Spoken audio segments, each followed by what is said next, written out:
Thank you so much, Laurel, and good afternoon, everyone. It's so great to see so many familiar faces join us this afternoon.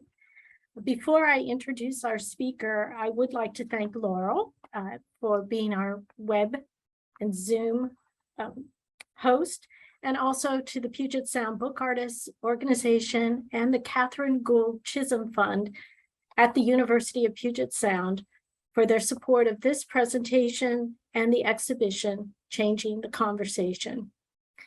Changing the Conversation is an exhibition that showcases over a decade of collecting books, zines, and broadsides that challenge and inform, moving a conversation from static to dynamic through form and content.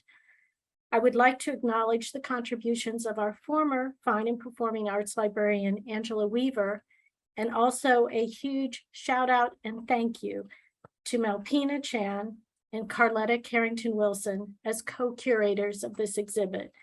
We have spent countless hours reviewing the books, and we believe we have assembled an exhibition of materials which confronts social themes head-on, provoking the viewer to consider vital issues of the day and to create opportunities for dialogue and to change the conversation. One such book is Wrongful Termination by today's speaker, Alisa Banks. I am so pleased that Alisa is our first speaker in a series of events associated with this exhibition, as her work challenges the status quo, questions history, and calls for social action. Now, I had the opportunity to meet Alisa a month before the very first COVID lockdown at the College Book Arts Association in New Orleans, and I was immediately impacted by her innovative sculptural style of books, combined with her powerful messages of history, family, culture, and heritage. Her work has been exhibited in Canada, Europe, Asia, and Africa, and is part of several private and public collections, including the Library of Congress and the Smithsonian Institute. In her own words, Alisa has described her artistic practice. I create work that reflects on the personal experiences and how those experiences shape perceptions of self in relation to one's environment and/or society in general, and race and racism in particular. My projects are created through research and interviews, writing and editing of both form and content. Alisa's presentation this afternoon is titled Political Bodies, Agency and Intention, and she will discuss the politics of otherness and the potential of the artist book to direct conversations that facilitate meaningful social change through shared stories. She'll spotlight her work, Wrongful Termination, which is included in our exhibition, and the incidents that inspired it surrounding the Crown Act. Wrongful Termination is a book I am sure will change the conversation. Please welcome me in a virtual welcome to Alisa Banks. Thank you so much. I am delighted to be here. Jane, that was a beautiful introduction. Thank you so much. And as always, thank you for the introduction and for our continued conversation. I'd like to thank the University of Puget Sound for their support and for the Puget Sound Book Artists for hosting this event. And also, I'd like to thank Carletta Carrington-Wilson and Malpina Chan, both of PBSA, for your recommendation and support. I'm happy to be joining you from the Women's Studio Workshop, which is an intensely creative space located in the Hudson River Valley. I'm here to teach a workshop entitled The Book Art Dummy, where we think about what our projects are and a lot of thinking and a lot of writing, and then we build our book art dummies before production. The Hudson River Valley was once home to the Munsee Lenape peoples before they were forcibly displaced during colonization. Later, this area was the forced home of enslaved Africans. So despite the beauty of the place, the land contains hard histories. Acknowledgement of wrongdoing precedes action and can get us closer to changing a conversation. Tonight, I'll share some thoughts I have about conversations and a little changing the conversation. The jurors in this exhibition chose work that challenged long-held beliefs, ideals, and ideas that contribute to the social justice issues we face in society. Changing the conversation requires constant vigilance on our part because of the cyclical tendency of those beliefs, ideals, and ideas to drift toward extremism. Now, we often think of extremism as violence, as physical violence, but it doesn't always start that way. Extremism begins when we believe our well-being requires some kind of negative act against another group. It starts with the need to compete for what we think we'll lose unless that thing is denied to someone else. And that could be access or resources or whatever that may be. Examples of some of those negative acts include verbal attacks and diminishment, discriminatory behavior, embracing stereotypes, bias, and sabotage. They're thought to be necessary and justified. J.M. Berger, an expert on extremist movements and terrorism, explains that extremism arises from a perception of us versus them, and testified by the conviction that the success of us is inseparable from the hostile acts against them. Artists take advantage of the tactile nature of the book to share stories which can initiate and steer conversations in positive and meaningful ways. Artist books are tools for communication and are perfect vehicles for initiating conversation. The artist book is approachable and has the ability to draw the audience in, possibly presenting an alternate view that can ignite the spark that spurs change. Each of the works in this exhibition offers a view that can initiate or join a conversation. Through sharing stories, they speak about our world and the way we move about within it, how we treat ourselves, how we treat each other, how we treat our resources. These actions, often spurred by deep-seated, long-held beliefs, have real-life consequences for those who are targeted. They touch on the many ways in which we are othered and that we participate in othering. I'd like to share a few thoughts today about changing the conversation. I certainly don't have the answers, or we would have world peace, but I do have a few thoughts and would like to share them along with a bit of my work. For several years, my husband, daughter, and I spent Thanksgiving Day with a friend, a transplanted New Yorker, and her family and friends. And our discussions centered around the latest happenings in music, politics, and culture. And those were the usual accompaniments to the wonderful meals that we had. And this was years ago. On one occasion, after my friend presented an impassioned set of instructions for activism, I became overwhelmed and I responded, "I'm not political." Well, as soon as I said that, time slowed down as that last L escaped my lips, and my eyes widened as I immediately realized my error. Sometimes all it takes is a slight shift of perspective to change a conversation. Sometimes just the smallest thing can change, then shift it. It can be an image or a word, a color, a shape. It could be some small something that can make a person think of a similar emotion, event, or situation. Sometimes just slowing down can spur a shift. Such was the case when I responded to my friend's impassioned instructions for change. In my mind, to be political was to be loud, which I'm certainly not, and it can be, but it isn't always the case. We are political bodies. We who are or have been othered, whether by race, by gender, religion, sexual orientation, cultures, we are political bodies. For us, simply breathing is a political act. Existence is a political act. To thrive, to stand up, to call out, to push back, these are all political acts. Society tends towards the binary of either or. And when popular or political dialogue emphasizes and makes either or decisions, it's often at the expense of those at the margin.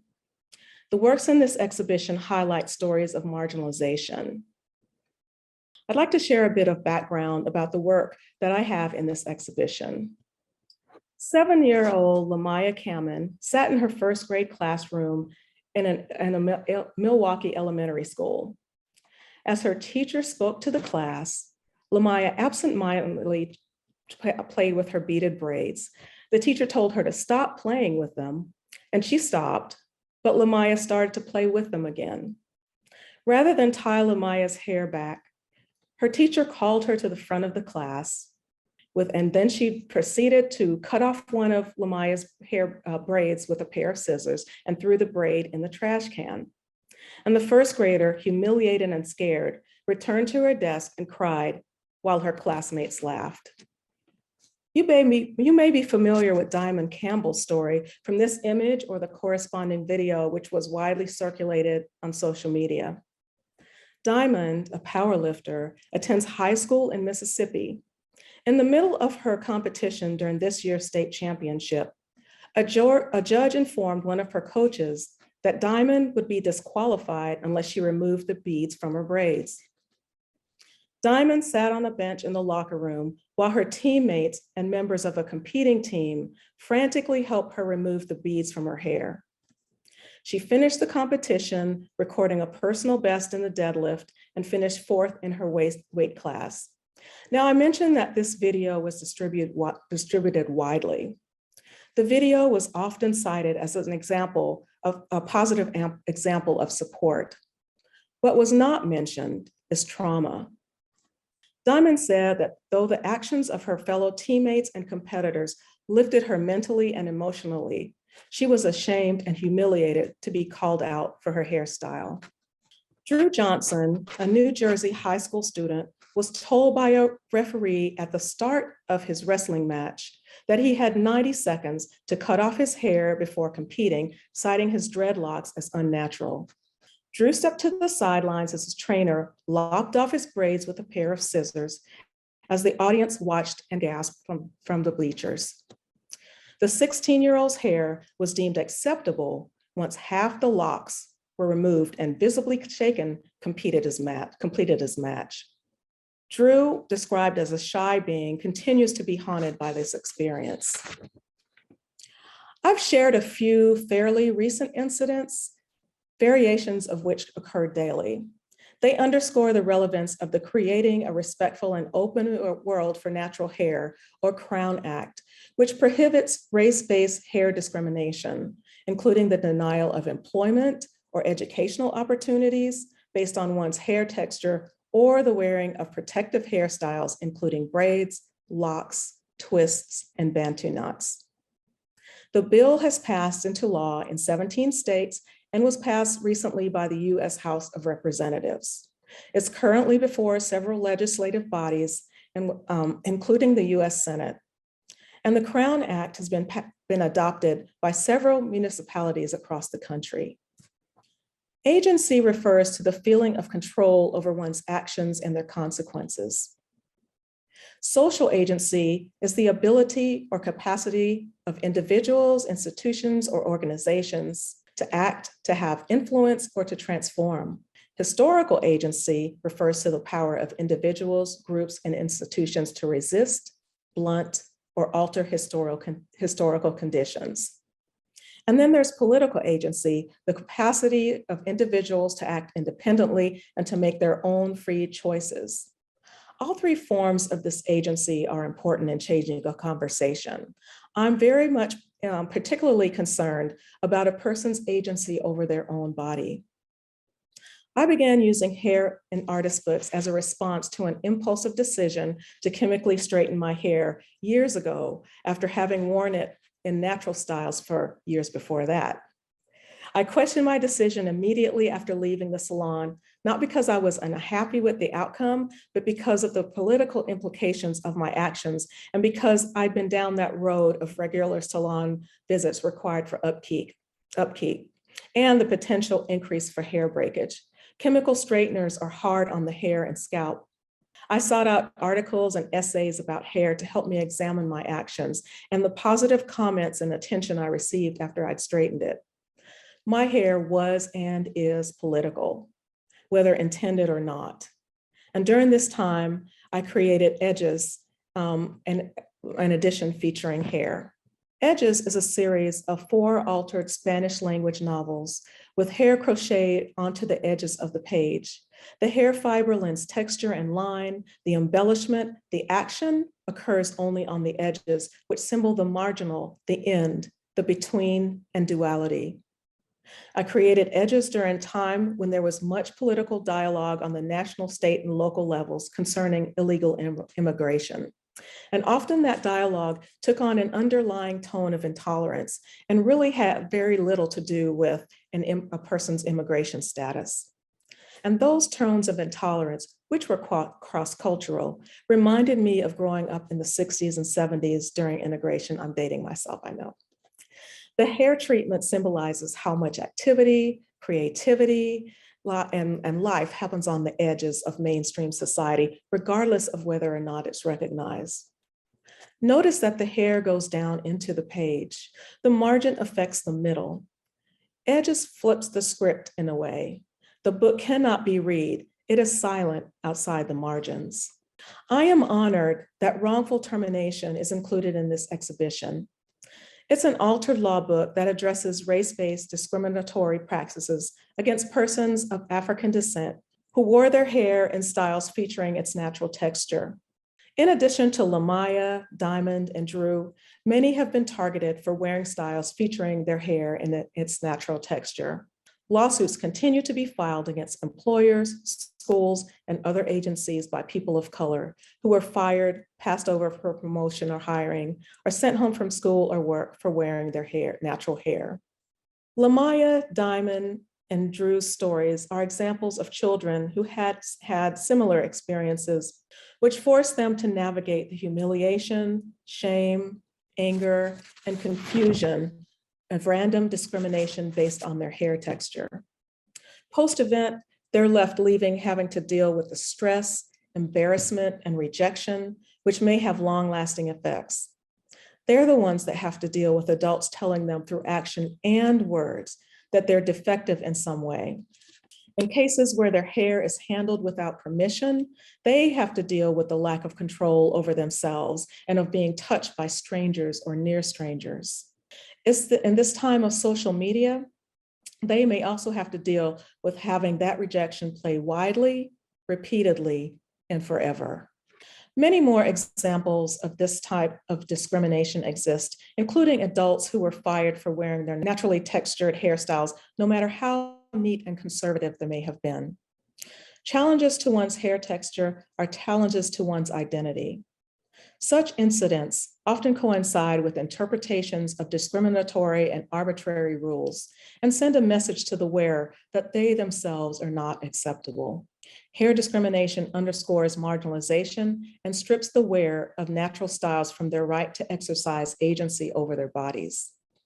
Most practices that aim to marginalize, or either or, intentionally or not, strip the individual of control over their own body.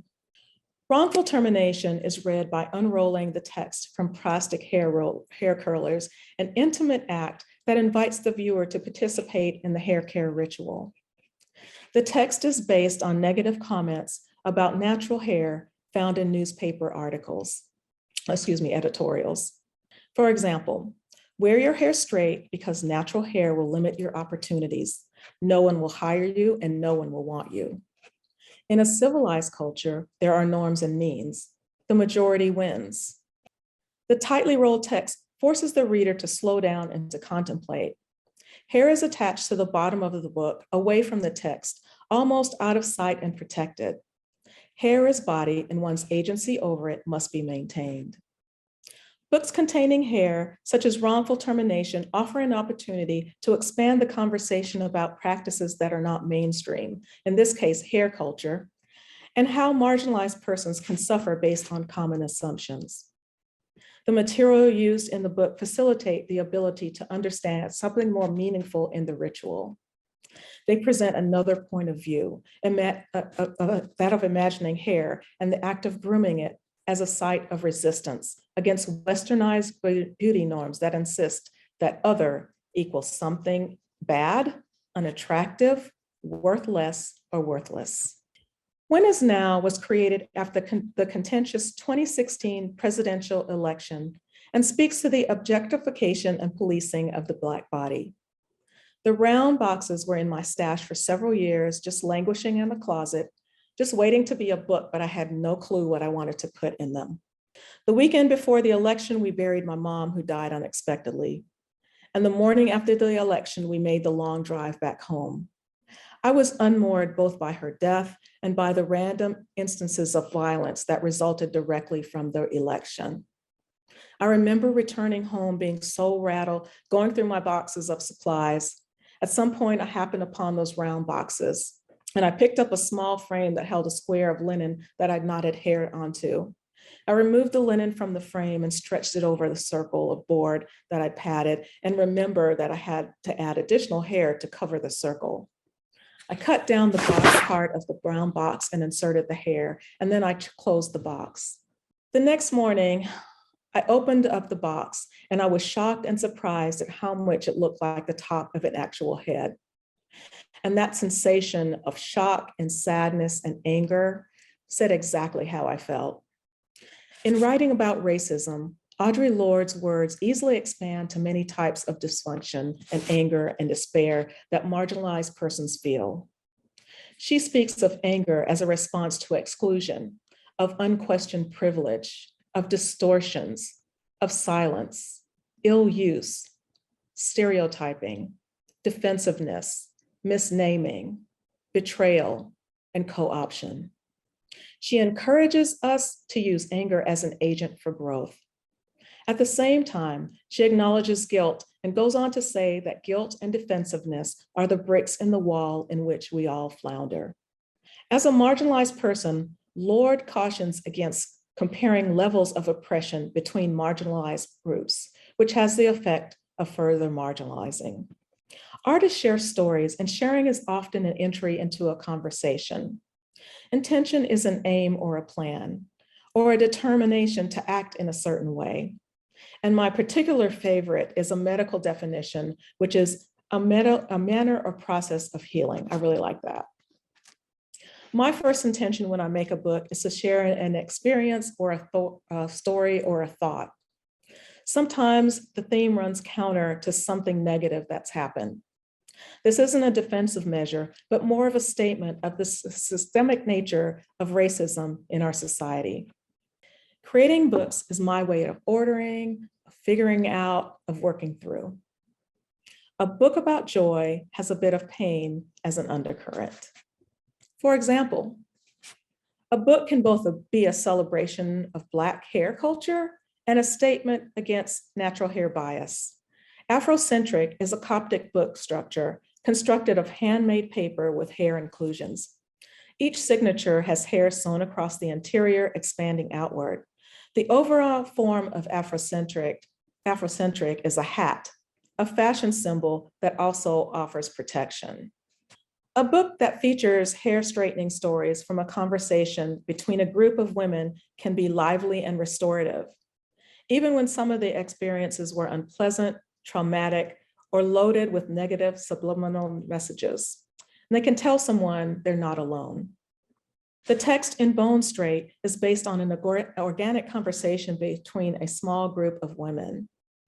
The conversation ventured into sharing hair day stories, many of which included recollections of hot combs and kitchen hair care.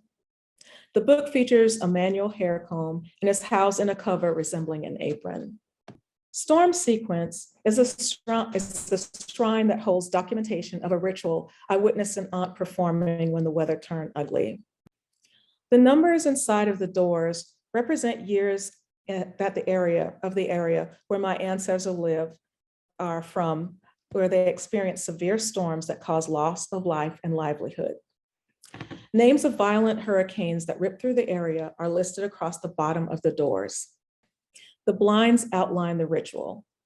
Storm Sequence serves as a witness to the fear and helplessness of being upended by bad weather. Those who have been visited by deadly storms can appreciate the magnitude of the fear that comes through in the ritual. At the same time, artist books welcome readers without those experiences, reaching out in solidarity, because at their heart, human experiences are human. So for those who may not have witnessed deadly storms, they might be able to catch a kernel of the fear of lightning, strong wind, or other weather events they may have experienced. All we need is a spark to initiate a moment of understanding. So why is changing the conversation important, and how might we do this? Or perhaps a better question to ask is it even possible to change the conversation, given the long history of ill doings over the millennia? Well, we want to change the conversation in order to make ourselves and our communities whole. We need to remember our past and current struggles in order to fashion our futures and to stop the cycle of societies and governments repeating the same transgressions over and over and over. We need lots of stories of all kinds. We need stories that challenge and stories that bring joy, because both speak to our multidimensionality as marginalized persons and communities. Stories about joy are politically valid. Beyond the crocheted garden gate covers are images from my garden and an essay that's a meditation not only on the plants, but also my relationship with them through my ancestors. Planet is a story about joy, but it's just as much a story about pain, that being the pain of ancestors who revered and cared for land, even though the land they cared for was connected to forced relocation and enslavement, agricultural and social discrimination. Every story is an invitation.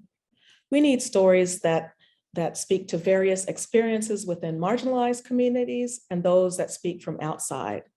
Works of solidarity from the mainstream are needed, particularly when they are centered on healing and support, because the center is also affected by the margin. In her essay, Choosing the Margin as a Site of a Space of Radical Openness, Bell Hooks writes, in much new, exciting cultural practice and cultural texts, there's an effort to remember that is expressive of the need to create spaces where one is able to redeem and reclaim the past, legacies of pain, suffering, and triumph in ways that transform present reality. Fire features stories of the transformative power of action, understanding, and experience. The cover is wool, which was used for fire blankets, and the colors within the book represent the layers of a fire. Inside, a fabric pouch features text that centers on the all-encompassing physical development of fire. The story unfolds to reveal another fabric envelope featuring text on the transformative power of motherhood. And in between that is a scroll that, features a story of desegregating an elementary school. And finally, at last, fire has consumed matter. A transformation has taken place. In this case, experience and thought, leaving behind a kernel. And that kernel is a paper rock that speaks to the unboundedness of love. We need to focus on the big stories and the small stories because systems meant to marginalize are woven into every aspect of our culture.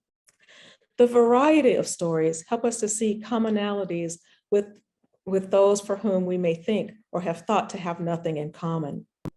They help us as individuals reconsider views that humans tend to make based on our limited personal experience or the experience within our limited circles. For no matter how social we are, our circles are small. Each community and each person that populates this earth has experiences that are unique. Our limitations, our limited experience, can trick us into thinking that we know it all. Changing a conversation is akin to changing the gaze, looking inward and looking outward, centering self, centering community. It's also about how we respect and nurture ourselves, because a society cannot heal and cannot consider others without we as individuals respecting ourselves first. This is hard work. It's hard to intentionally turn inward. It's hard to consider that we ourselves might be inadvertently contributing to an issue, that we're unintentionally supporting the machine that is deeply entrenched systemic racism by othering, stereotyping, ghosting, or co-opting. But self-examination is required for fundamental change, and the process can be initiated when one comes into contact with a story that, though different, feels vaguely familiar. Self started with just such an exercise. I began by examining negative thoughts and reactions that I had in response to situations beyond my control. I realized that there are many ways in which I might respond to or consider events or information. Self contains an inventory or arsenal of responses. It places the reader in the central position to consider multiple ways in which one can internalize stimuli and data, events and information, and come to conclusions based on one's analysis of or interaction with them. Which way to be? What's my approach and why? Do I really want to respond this way? And why do I think that? In the end, we can't force others to change, but we have the power within us to select how we react, and perhaps that reaction can change a conversation. I think it fitting to read the following abbreviated version of the Universal Declaration of Human Rights. This Universal Declaration of Human Rights is a common standard of achievement for all peoples and all nations.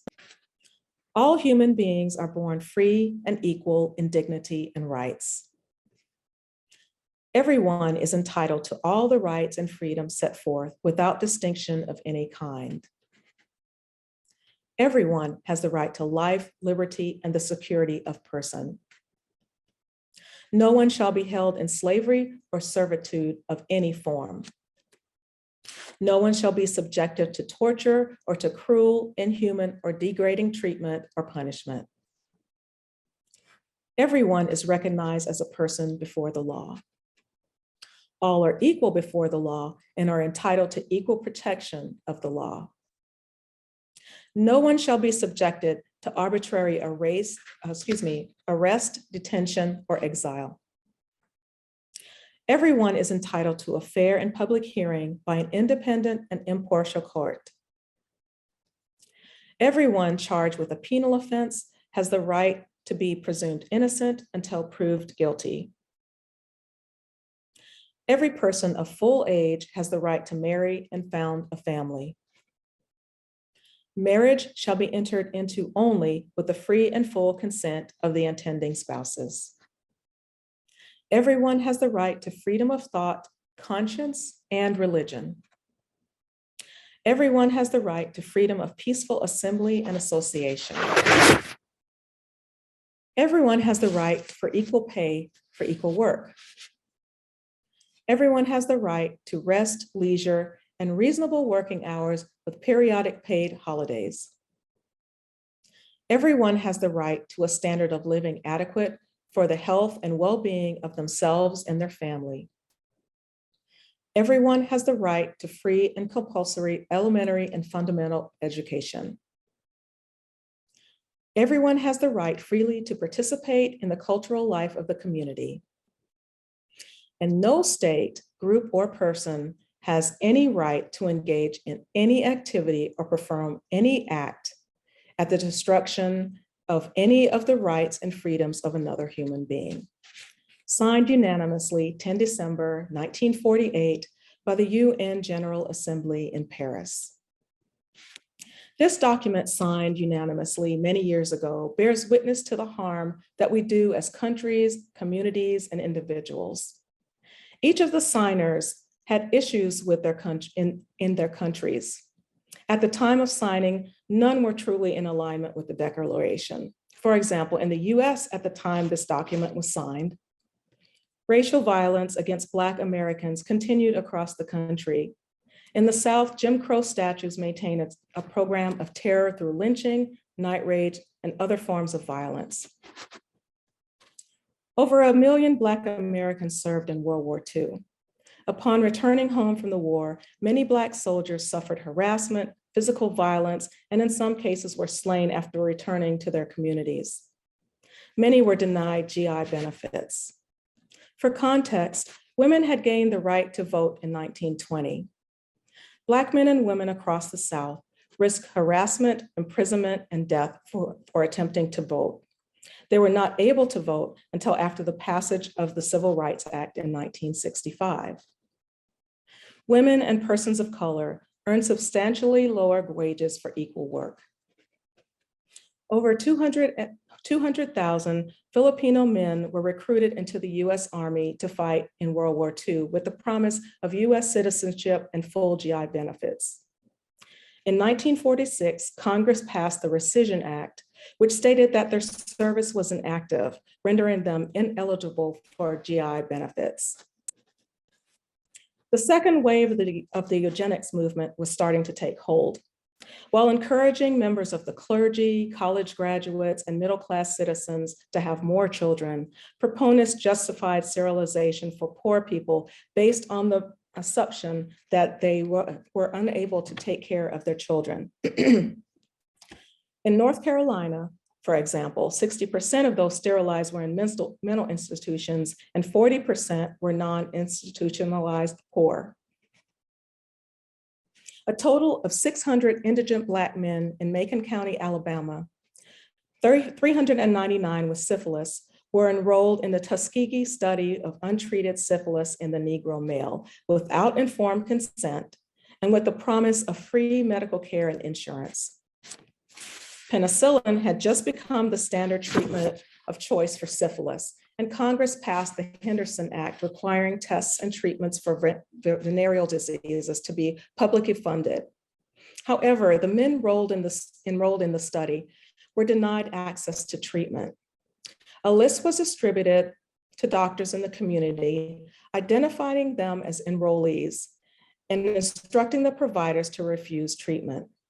By the time the declaration was signed, many of the subjects had died and their wives and children were infected.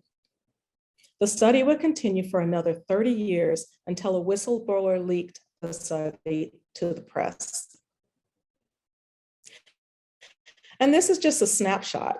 I could go on listing transgressions that occurred in this country at the time the document was signed.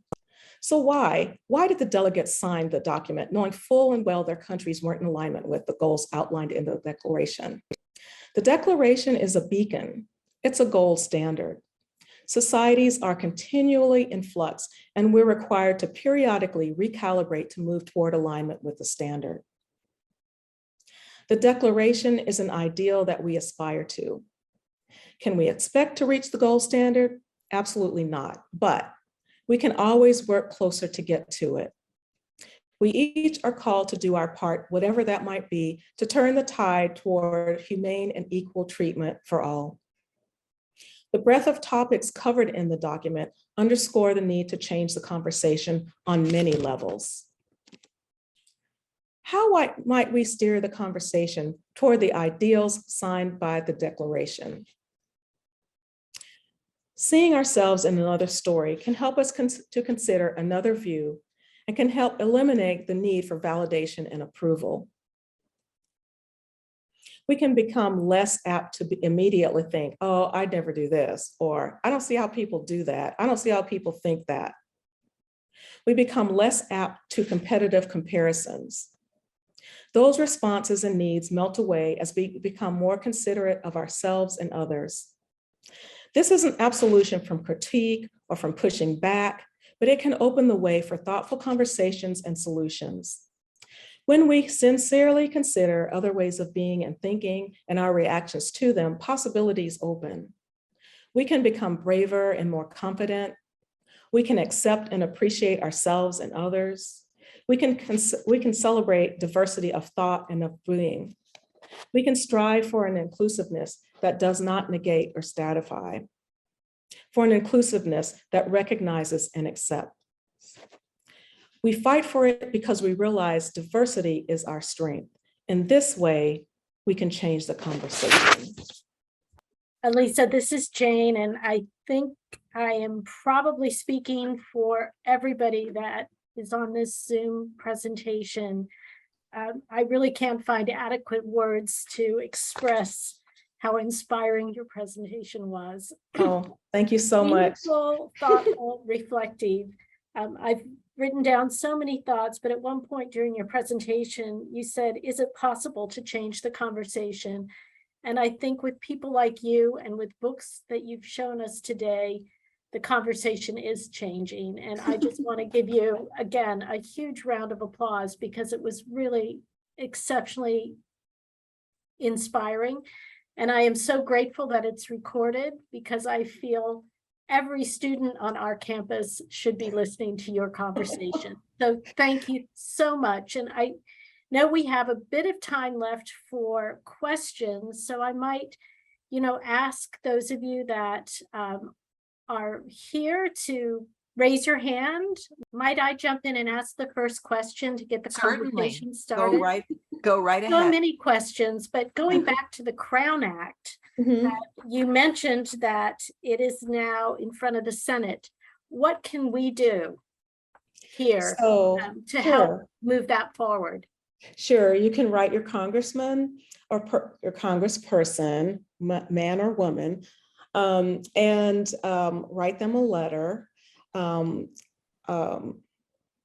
to encourage them to vote for the Crown Act. If you go on crownact.com, there'll be some, excuse me, a set of instructions that it makes it really easy. You just go on there, and I believe you can even look up your representative on that website. But it has lots of information about the Crown Act, who's passed it, where it is in legislation, and yeah, so I would encourage you to go on www.crownact.com and you'll see more information about it.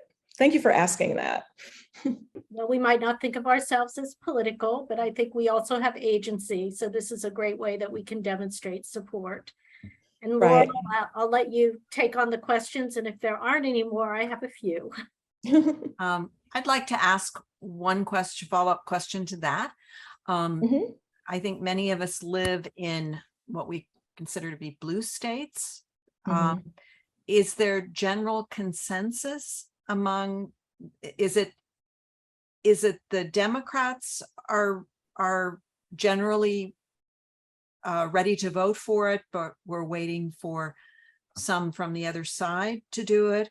My question is it worth it for me in California to write to my two senators? Well, no, it's not worth it for you in California to write to them to pass it, because California has already passed it. Yeah. California and New York were the first states to pass. Now, as far as Congress, yeah, I mean, it's in the Senate. So if you write to your senator, that would have some bearing. But as far as your state Senate, your state government, they've already passed it. Okay. I just know about California and New York and a couple of others, but and there may even, I looked maybe like 2 weeks ago, maybe 3 weeks ago, and there may be one or two more even. Okay, thank you. Mm-hmm. Well, Jane, why don't you continue asking questions, and we'll see if somebody suddenly goes, Sure. right. I have a question that's perhaps a little off of the changing the conversation, but I didn't mention, Alisa, in your introduction that you have a degree in medical laboratory science. And I think it's just really interesting to hear the journeys of artists. So how did you pivot from that field into the work that you're doing now that is so impactful? Sure. So I've always created. As a kid, I sewed all of my own clothes. My mom taught me how to do that. My aunts and my grandmother did needlework. I did that. Then I started drawing. I actually began my undergrad studies in fashion and textiles. And then I switched it to, at the time it was called medical technology, because I saw where the I saw where the graduates were ending up, and I felt like I didn't want to do that. I knew I was going to have at least one student loan to pay off, and I don't like debt like that. So there was a way for me to pivot, and I always liked science as well. So I ended up taking the medical lab science course, and actually worked in a medical hospital lab for many years. I retired in that field, but I was also making art all during that time as well. I just couldn't do certain projects, or, of course it took longer because you're fitting it in instead of being able to really focus. And at the pandemic, when the pandemic started, or right before, I was fortunate to be able to take an early retirement just because of the system that I was in. Just, I couldn't have planned it that way, I think. But it really worked out that way. So yeah, I was a scientist, but I also made art. And our connections between art and science, as we know, are so clear. Yes. Okay, I'm here with Debbie and Jim Murphy. I guess I had a question. One of the things you mentioned in your talk is about how there are different types of marginalization. It may be due to race, or it may be due to skin color, or it may be due to gender, or maybe due to economic status, or it may be due to being a veteran or not. And often when I'm in a conversation where I'm trying to explain and talk about racism, people will tell me, well, gee, I grew up poor, or I experienced this situation, and I've had to cope with it. So what's the big deal? And I don't know how to shift that conversation very well. And I was wondering if you have any suggestions about that. Well, I have some thoughts. I don't know if they're helpful in every situation. Every situation, of course, is different. It depends on who you're talking to and your relationship with them and the type of conversation. But I can say that it does negate, when you talk about racism, it doesn't negate that other people have. But I can scare if I go somewhere, I'm a Black person, nobody knows my background. Someone else can go somewhere, right? If you're poor, unless have a certain appearance and you're white, how do, what's the difference, right? What's the difference there? So a lot of times people make assumptions based on how a person looks. This person may be having a harder time than I am, but I might be given a harder time. You know what I mean? It doesn't mean that you don't have a hard time, but if there's a favor to be done, perhaps this person will get the favor other than this person. And one of the themes that I'm interested in is colorism, and how a person of lighter skin has more opportunities than a person that has darker skin. So it's not just the fact that as a light-skinned person, that a person wouldn't have a hard time, but it's a harder time for the person that has darker skin. So it's not to negate. That's the thing about it. We're not trying to negate or stratify. We're just accepting what the fact is and how the system works against certain people or certain groups of people. I hope that answers your question. I don't know if that's going to change your conversation or not, but that's a bit of information. Yeah, and we had an incident here, I think it was in Tacoma or maybe somewhere else. I read about it in Tacoma newspaper where a gentleman, a Black gentleman, had his house appraised for real estate, and it was appraised for, I don't know, say 500,000. And then a white gentleman had the same house appraised, and it was appraised for over $1 million. Right, and that's happened in 2020. Yeah. 22. So, I wish that were an unusual situation, but it's right. not. Yeah. Hi, my question is not this, but when you were talking about, people reacting to people of color or poor looking people in a different way, I had a kind of, what was kind of stunning to me,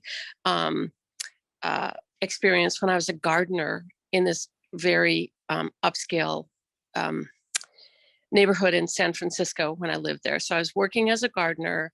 My employer would drop me off in this neighborhood in Pacific Heights. And, my job was to do whatever it was in the garden, but I couldn't usually go back into the house to wash my hands. And if I stopped someplace to get a drink, I'm a 30-year-old white female, and I had garden clothes on that weren't that dirty, but my hands were really dirty.